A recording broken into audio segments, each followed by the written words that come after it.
Good morning and welcome to Member Focus Monday. I'm Christina Schaefer, Director of Social Media for HAR, and I'm joined this morning by a Houston rock star, Dr. Stephen Klineberg, the founding director of the Kinder Institute for Urban Research. Welcome, Dr. Klineberg. Thank you, Christina. Great to be here, and great to see you all, be able to share some insights with the real estate community. Absolutely. We always love having you on our program, and you sometimes speak at our Engage conference that we have yearly. We always enjoy getting updates from you. We do have a lot of new members since you last spoke with us, Dr. Klineberg. So, for those that might be hearing from you for the very first time, can you tell us a little bit about who you are and what you guys do at the Kinder Institute? No, you bet. Well, I'm a professor emeritus now of sociology at Rice University. Mm-hmm. And for 40 years, we've been doing a systematic survey, reaching a representative random sample of Harris County residents, asking people identical questions over the years. How do you see the world?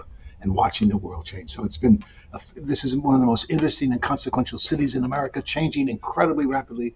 So we go in each year with a random sample, asking identical questions and watching a new Houston emerge over these years. And the Kinder Institute does a whole lot more than that, but that's my little piece is this annual survey that we do. So you said, what was the initial goal of the survey 40 years ago? You wanted to know what people think, but what was the goal behind that? Well, it never occurred to me that I would be spending my life studying Houston. Right? It was a one-time survey. It fell to my lot to teach a research methods class that sociology majors at Rice. Houston was booming. 1 million people had moved into Houston between 1970 and 1982, coming at the rate of 1,380 people a week, 230 cars and trucks every day being added to the streets. It was the greatest boom anyone had ever seen, brought about by the tenfold increase in the value of oil. This was a one-company town. 82% of all the jobs are tied into the oil business. Price of oil increased tenfold during the 1970s, no less in world demand. Boomtown America. It was also a city world famous for having imposed the least amount of controls on development of any city in the Western world. Who cares if it's ugly? So what if it smells? It's the smell of money. Come on.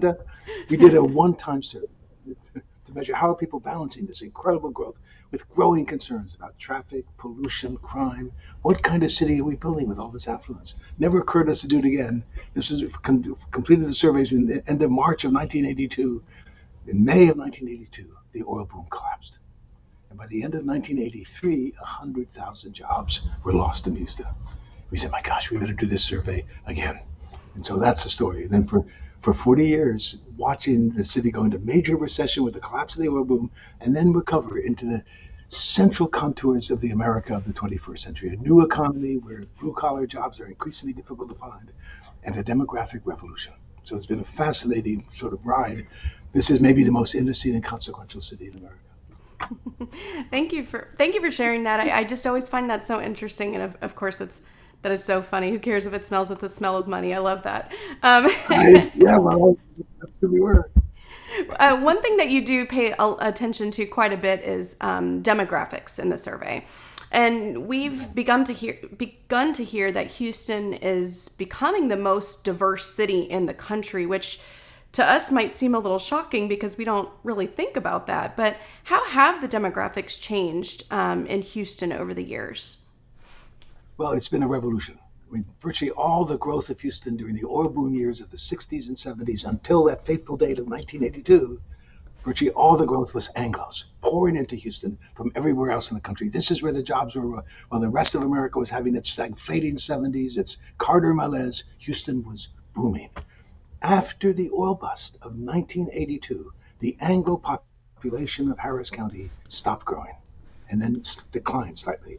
All the growth of this, the most rapidly growing city in America for the last 35 years, has been the influx of African Americans, Latinos, and Asians. And this biracial southern city, dominated and controlled in an automatic, taken for granted way by white men, has become, by some measures, the single most ethnically diverse major metropolitan area in the country. Houston comes closer than any other metro area, with the possible exception of New York, to having an equal fourths. 1/4 Asian, 1/4 Latino, 1/4 African American, 1/4 Anglo.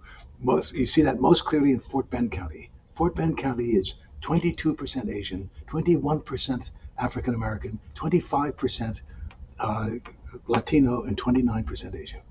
You can't get much closer to one fourth, one fourth, one fourth. And it's a fascinating new reality. And so that's been a big piece of what we've been watching. And the other piece, of course, is age.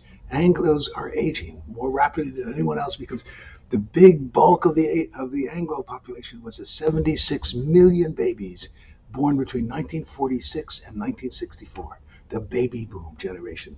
Leading Edge turns 76 this year. We're going to watch a little doubling of people over the age of 65, overwhelmingly Anglos, and the young people are disproportionately African American, Latino, and Asian. So we're in the midst of and then the other piece that's so interesting is that the census has a projection for what America as a whole will look like in 2050. And it's a picture of Houston today. We are where all of America is going to be. And it's what makes, I think, what happens in this city of real significance, because this is where, for better or worse, the American future is going to be worked out. Wow. So in that perspective, at least the country probably has its eye on Houston to see how we progress with that. That's wonderful. Thank you. Can you repeat the percentages that you mentioned in Fort Bend? Fort Bend is 22% Asian, 21% African American, 25% Latino, and 29% Anglo. Wow. That is just amazing to hear. From having been a biracial southern city, all of our history. And so Houston's destiny is to be at the forefront of what's happening across all of America. Nowhere more clearly seen or more sharply articulated than in Houston, Texas. No one would have chosen that. That's not what we thought Houston was going to. It is the story of Houston in the 21st century. That's amazing. So there was a recent article published that you and I had a little bit of a conversation about. In that article, the Kinder Institute noted that because of suburban growth, Harris County's center of population has moved outside of the loop for the first time. Can you tell us more about that, and also just where that shifted, and do you foresee that shift continuing? Right. Well, the city of Houston itself has grown, but there's unincorporated areas of Harris County which are the same size now, about 2.5 million in the city and 2.5 million in the greater metropolitan area, in the greater unincorporated parts of Harris County. The Harris County unincorporated parts have grown 7 times faster. So there's been this influx or outflux of people from the city to some degree, or the growth has been more concentrated outside the city limits. And part of it is because this is the most spread out, least dense, most automobile dependent city in America. There's big open spaces. Housing is getting more and more expensive, as you all know, inside the city. It's also expensive outside, but not quite as expensive. The pandemic experience has taught us that we don't have to go into the office every day. We can commute in. And what's the other thing that's so interesting is that there used to be a big contrast between the inner city and suburbs, right? The inner cities were African American and poor, and the suburbs were big houses. We're now in a world where we don't want big houses anymore in quite the same way. In 1970, when we all went out to the suburbs and built this sprawling metropolis, 2/3 of all American households had children living at home. Today, it's 1/3, and the census of 2020 says it's about 1/4 of all the households in America have children. Whole bunches of us are empty nesters. The kids have grown up. I'm in my late 40s, early 50s. I love all the downtown amenities. Do I want to live way out in the suburbs? Do I want to be? And the fastest growing age segment of the American population are men and women over the age of 80, growing faster than any other. So what you're seeing now in the suburbs is urban life, town centers, walkable urbanism, and it's no longer a city and suburb. We are the epitome of what sociologists are calling the MCMR, the multi-centered metropolitan region. We are a metropolitan region that covers 10,000 square miles. That's almost as large as the entire state of Massachusetts. And within that are 8 to 10 centers of activity, the Sugarland, the Woodlands, the Galleria area, Pearland, that are urban places. So the distinction between city and suburbs is much less. The suburbs are no longer really white. They are almost as ethnically diverse as the city. So it's, again, a kind of pioneering a new way of living, a new set of preferences, a new set of challenges for realtors as we think about how to provide the kinds of housing that people are looking for and that makes sense. When the average the average American woman was giving birth to 3.6 children during the baby boom period, it's now about 1.7 children per household, per total, per fertile female. And so the big houses and the wife at home taking care of all the kids is a very different dynamic than what people are looking for today. So it's an interesting challenge and opportunity for the real estate world, I think. Absolutely. And I'm sure our members that are listening to this today can probably speak to that. You mentioned 7 or 8 different centers of town, and I know our members are sprawled all across the Houston region, so they can probably speak to that as well.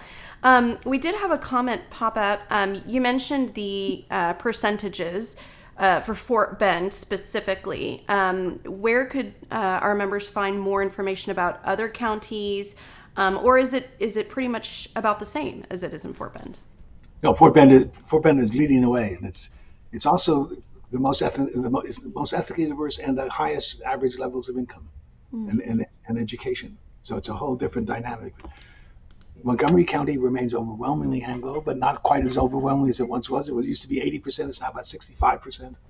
But the overall Greater Houston metropolitan area is, along with the New York area, the 2 most ethnically diverse metropolitan areas in the country. But it's happening everywhere, right? And that's the whole point, is that we're there first, but only by a couple of years. The state of Texas is also among the most ethnically diverse metropolitan states in the country, just behind Hawaii and California. And it says, wow. And the other thing that's interesting is that the single most powerful predictor in our surveys among Anglos of comfort with diversity, support for all this new immigration and for the new ethnicity, the single most powerful predictor is not gender, it's not education, it's age. Younger Anglos take for granted this diversity. This is what I love about Houston. This is who we are, the tremendous restaurants and fiestas and festivals and a far richer and more interesting world than we knew when it was all just black and white. So I tell people you got to be gentle with us old Anglos. This is a big change. Those of us who grew up in the 50s and 60s, we're growing up in a different world than the 1990s and 2000s. There's that law of human nature that says what I'm familiar with feels right and natural, what I'm unfamiliar with feels other. And so we're watching. And then the other big thing, of course, is we are falling in love with each other, marrying, making multiracial babies. Fastest growing demographic in Houston is multiracial kids. That's the new world, right? And it's fascinating to watch. And it's really interesting to see in Houston this embrace of diversity that is going on here. That is enormously positive. And it's positive for the economy across the board. We're a global economy.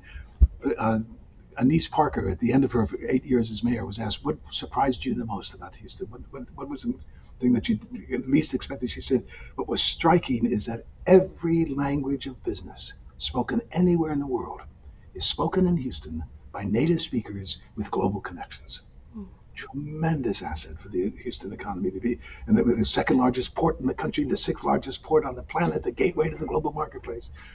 So I tell people, this diversity could be the greatest asset that Houston could have, or it could tear us apart and become a major liability, depending on how we manage this transition. To what degree are we prepared to make the investments in education for the younger folks who are disproportionately African American and Latino, who will be the workers and voters and citizens and taxpayers of Houston in the 21st century.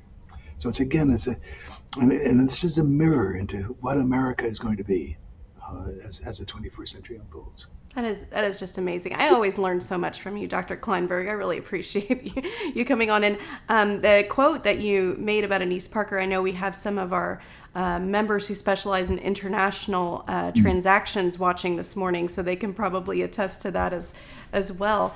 So very good. Let's talk a little bit. You mentioned concerns.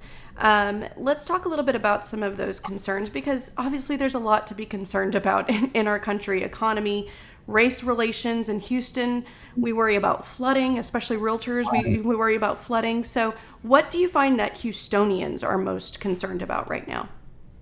So the first question we ask in our surveys, we get a random adult and a random household, is what would you say is the biggest problem facing people in the Houston area today? What comes to mind? And we don't make any suggestions. Just tell us what you think. Hmm.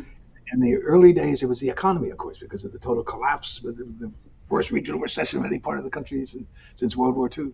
And then during the 1990s, it was crime as the big concern. And more recently, it's been traffic, overwhelmingly traffic. And of course, that was superseded last year by the pandemic, which in public health, which was never mentioned before, suddenly became a central preoccupation. We're back in the field in March of this year, in February and March this month, and that's we're interviewing even as we speak. So it'd be interesting to see, and we'll release the findings to everybody on the May 17th at the big luncheon that the Kinder Institute sponsors each year. Hmm. But it'll be interesting to see what comes to mind. But then meanwhile, there's real concerns about the long-term future for Houston when it is the producer of greenhouse gases and the recipient of greenhouse gases, and the consequences in terms of the rising sea levels and severe storms. We've got some real challenges there as we go forward. We need to lead the way in the energy transition, or else we're going to be superseded by other cities that are less locked into oil and gas. Oil and gas is still very important. It will be important for a long time to come. But the source of wealth is going to be more and more these natural resources, or not natural resources, but human resources, knowledge, ways to produce energy through solar and wind and hydrogen and tremendous high-tech challenges. And Houston has never had to do much of that, right? We were and never had to take initiatives to position Houston for prosperity. We were riding the oil boom. You could not make. They used to say in the 90s, you could dress up gorilla in a business suit, send him downtown, and he'd become a millionaire in a week. It was a world where just we were riding that you buy a house and it doubles in value in 5 years. Suddenly, our future depends on our collective investments and collective concerns, and above all, education. And you didn't need education to make money in Texas. The big Texas fortunes were made from land, cotton, timber, cattle, sugar, oil. The source of wealth in the 21st century will have less to do with natural resources, which was the basis for the wealth of Houston during all of its history, and more to do with human resources, with knowledge and skills and ability to put theoretical knowledge into commercial ventures. That's an ability to attract the best and the brightest people in America working at the cutting edge of knowledge who can live anywhere. Hmm. So Houston has recognized it's got to become a much more attractive place. It's already made tremendous progress in that area, but more will be needed. I think one of the significant events in Houston's history was when we the citizens of the city of Houston in 2012, to tax ourselves $100 million bond to build 150 miles of linear parks along all 9 of the major bayous of Houston, the Bayou Greenways Initiative. And when all of that is completed, 60% of everybody who lives within the city limits of Houston will be within walking distance of a bayou trail. And Houston will be one of the greatest cities in America. That would have been inconceivable in Houston 20 years ago. It's a city reinventing itself for the 21st century. Wonderful. Well, based on those technologies that are going to be needed in the years ahead, I think it's encouraging. We've had so many large technology companies moving into the area. Are there any other challenges that you foresee for Houston and Houstonians? Well, those are pretty big ones, right? Mm-hmm. Mm-hmm. and mitigating storms and recognizing that we're going to have more and worse storms. And the general public believes that also. About 70% said, do you agree, or how likely do you think it is that there'll be that we'll have storms in the next 10 years as more severe than the ones we've had in the last 10? And 70% said it's very likely. Mm-hmm. So that recognition that we've got to build resiliency. We've got to prepare for the next major storm. We've got to prepare for the rising sea levels that are coming. All that is in the works in nature. That we just got to make sure we don't add way too much more to it. But already it's enough to be a tremendous challenge for Houston. And if we get another Harvey anytime soon, that has, as you know, just tremendous impact on where people want to move. And Dallas is almost as attractive as Houston and is less susceptible to floods. Okay, I said almost. You're talking to Houstonians here, Dr. Klineberg. We don't want to be second to Dallas, right? No, I'm just kidding. We actually have members that are in the Dallas area as well. I'm just joking. Well, the other big challenge is education, right?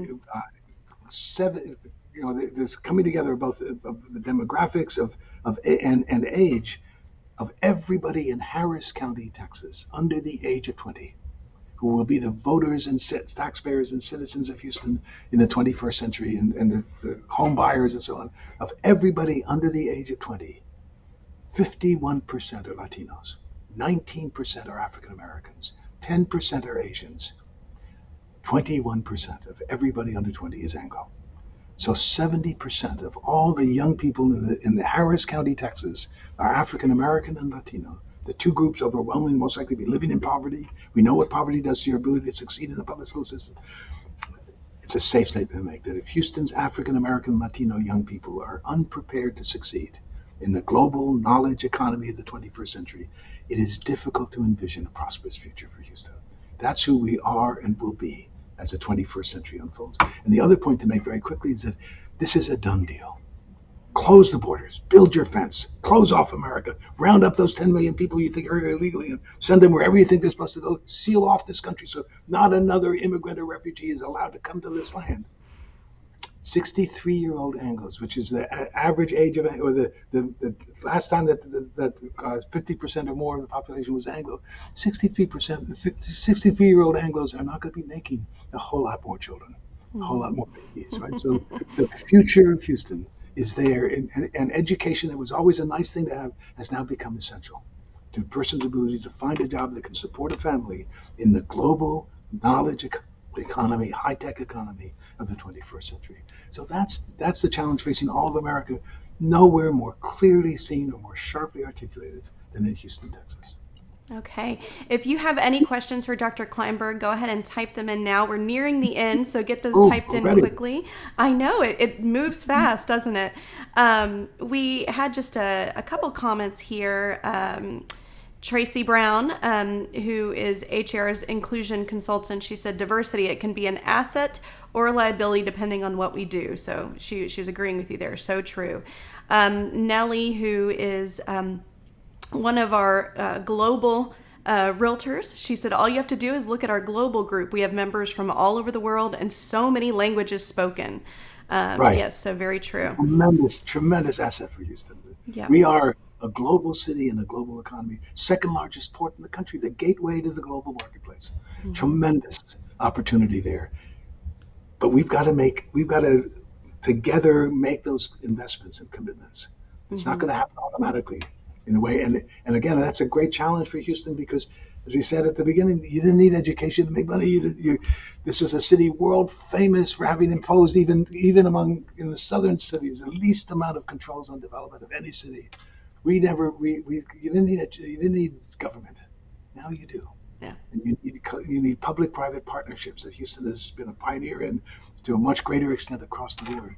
And we have to collectively make the decision, we're going to build a city that will be a model for success in the very different world of the 21st century.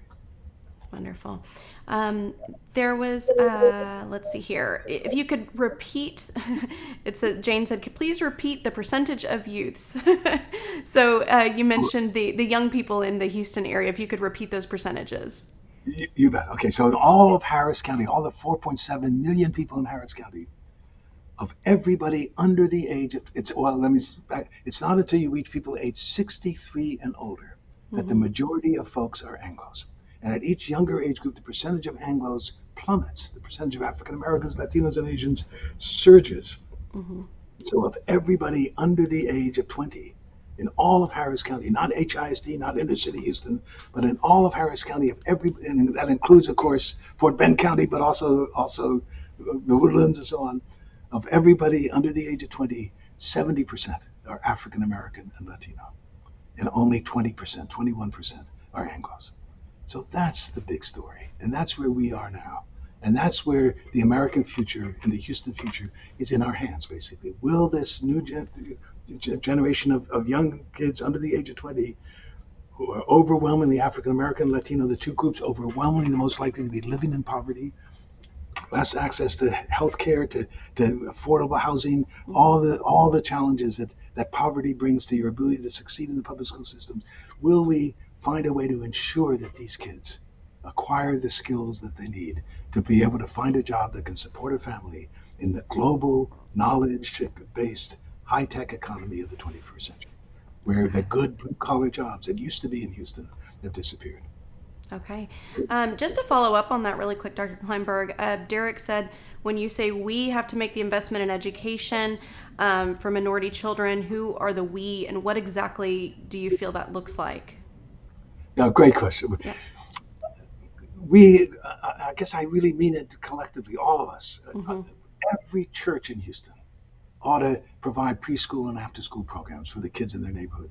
Every business in Houston ought to adopt a school, and once a month have their employees spend an afternoon tutoring a kid in the public school system. We need to become a learning society across the board. We can't just rely on HISD and teachers. We need to pay higher salaries. We need to honor teachers more, but we all need to be involved. And what is striking in Houston is that people in this city believe in the city. One of the things that we keep finding every year in our surveys, people complain because we invite them to, about traffic, pollution, crime, the hot summers, the flying cockroaches, the no mountains. And we say, well, how would you rate the Houston area as a place to live? It's a wonderful place to live.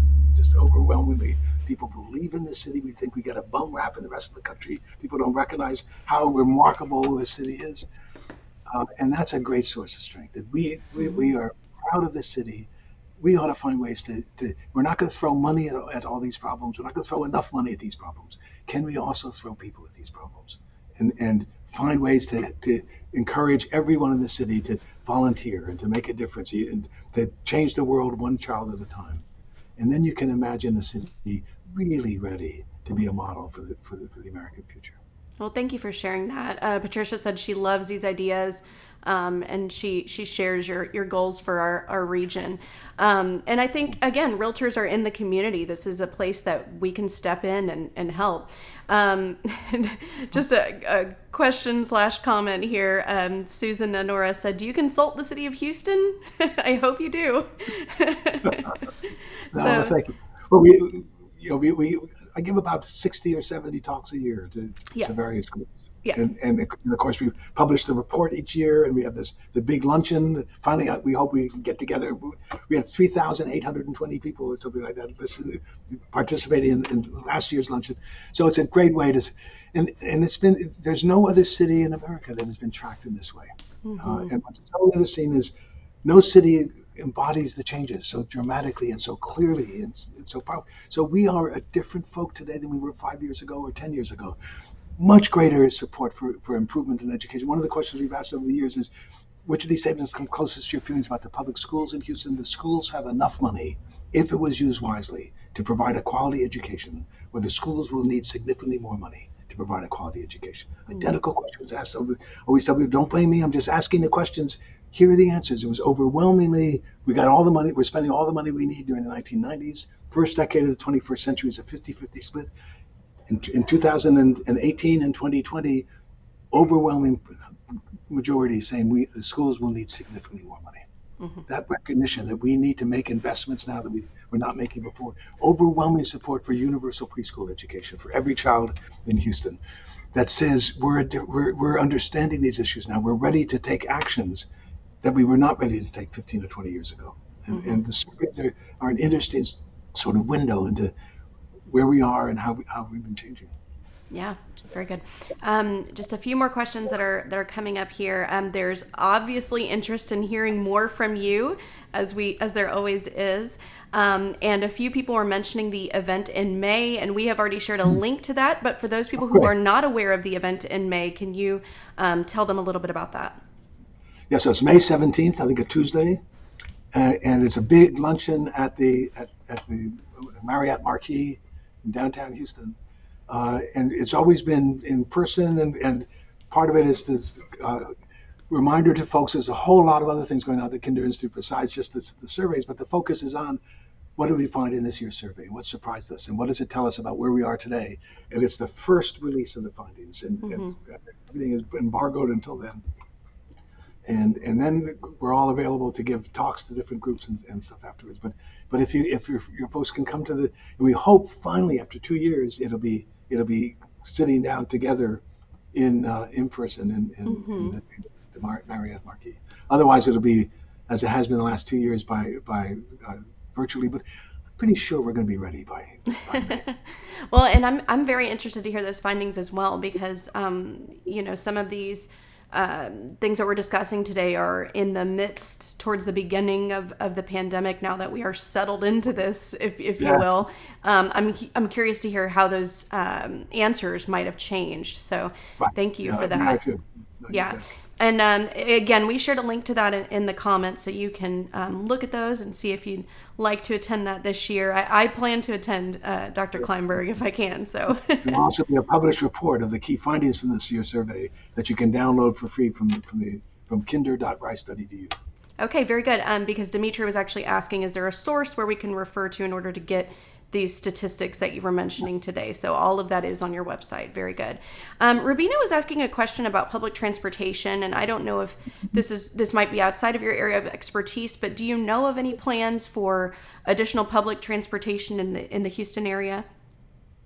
Well, that's a big challenge for Houston, right? And especially, again, you think of the fastest growing age segment are men and women over the age of 80, and I'm not sure I want all those 85-year-olds having to drive everywhere in Houston, Texas. Right? So suddenly we're a different folk than we were, as I say, when we all went out and built this sprawling metro. Very tough to get transit in Houston because we're so spread out and so many, and we go in so many different directions. It's not everybody from the suburbs moving into the city to work. They're working in the suburbs, right? And they're working further out, and so we're trying, and we're building a bus system that makes more sense probably than fixed light rail. And we're going to have to make continued investments in that because we're a different folk than we were when the average. And the other thing, the median age of all Anglos in Harris County, Texas today is 43. The median age of all Latinos is 27. So you get a very different picture, as I say, of the present and future. And we really do need to find ways to provide alternatives to the automobile. And one of the things we're doing, as we mentioned, is building this multi-centered metropolitan region. So there's not just one center downtown. There are 8 to 10 centers as large as downtown San Diego, all around us, and all tied into the kind of real estate world of the greater Houston metropolitan area that, again, covers a space that's almost as large as the entire state of Massachusetts. You could put inside the city limits of Houston the cities of Chicago, Baltimore, Philadelphia, and Detroit. Those 4 cities fit inside the city limits of Houston. But we're, again, one of those least dense, spread out cities and metropolitan regions. So it's very tough to have a lot of effective mass transit, but we're going to have to find ways to make it more possible for people to move back and forth and to live closer to where they work and shop. That's an interesting way to think about it. We have 7 or 8 San Diegos in our area. So yeah, exactly. Very good. Remarkable. Yeah. A couple more questions, and then I think we had some comments, and I know we have a short amount of time with you, Dr. Klineberg, so we won't keep you too much longer.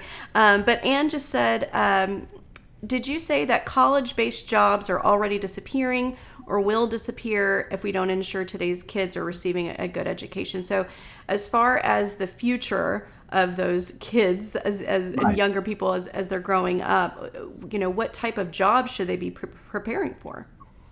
Yeah, great question. That's worth a whole session in itself.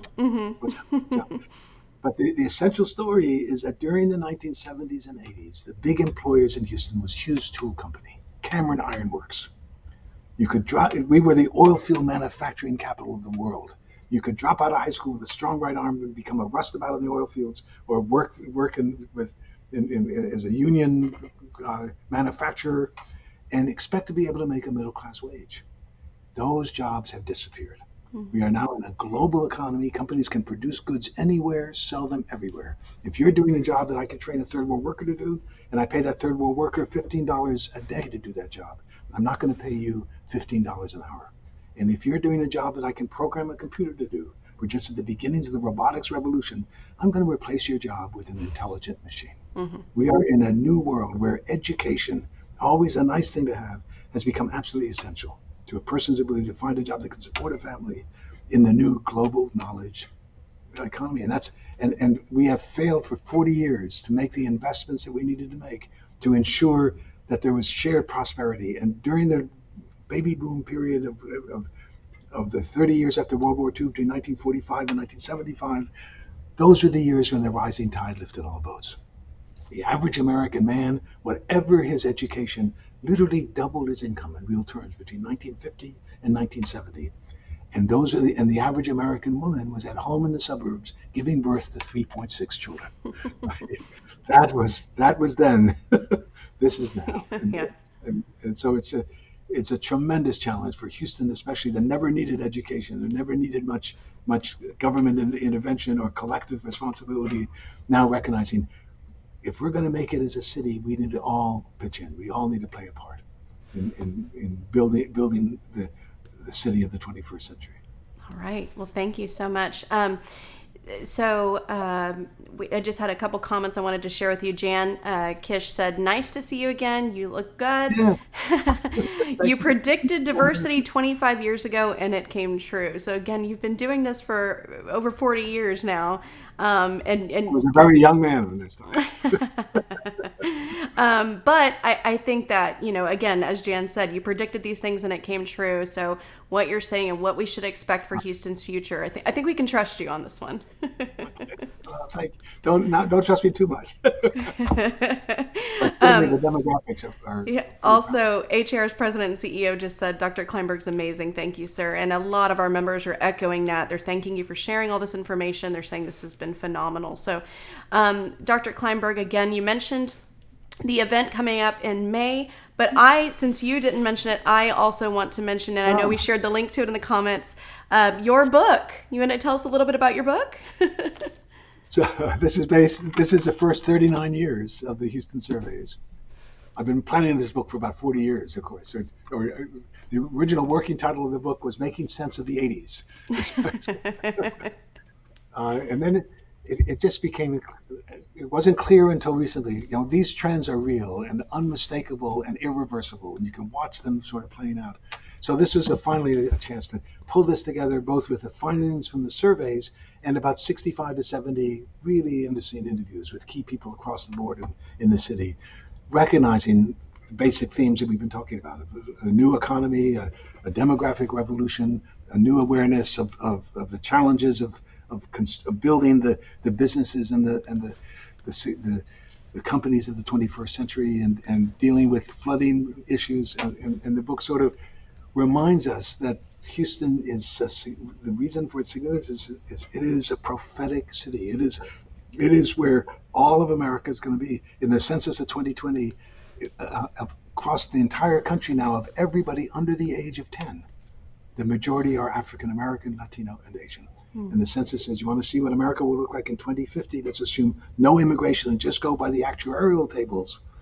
The aging of Anglos, the young people disproportionately, and you can see the Houston, the American future taking shape nowhere more clearly seen than in Houston. And so our real interest has been in how are Houstonians addressing these issues, and what are they, and are there lessons here for the rest of the country, and also are there lessons from the rest of the country that Houston can put into practice?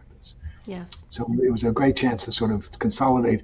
This is what we've learned from these systematic surveys over all of these years. And who knew that Houston would be at the forefront of what's happening across the country? It's amazing. It's wonderful. So get a copy of the book.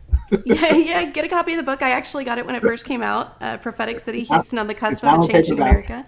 Oh, it's on paper. Well, I like the hardback, but but yes, excellent read. It actually sits on my desk every day, so I take a look at it every day. Well, thank you again, Dr. Klineberg, for your time this morning. We truly appreciate it. I know you are busy, and like you said, you give 50 to 60 of these every year, so we truly appreciate you taking the time for us this morning. I do want to go ahead and let everyone know that we have an exciting guest next week as well.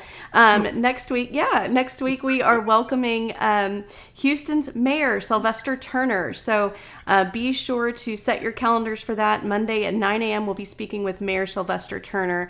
And if you have questions for Mayor Sylvester Turner, you can email those to me directly, social@har.com, and I'd be happy to ask him your questions. Dr. Klineberg, again, thank you so much for your time today.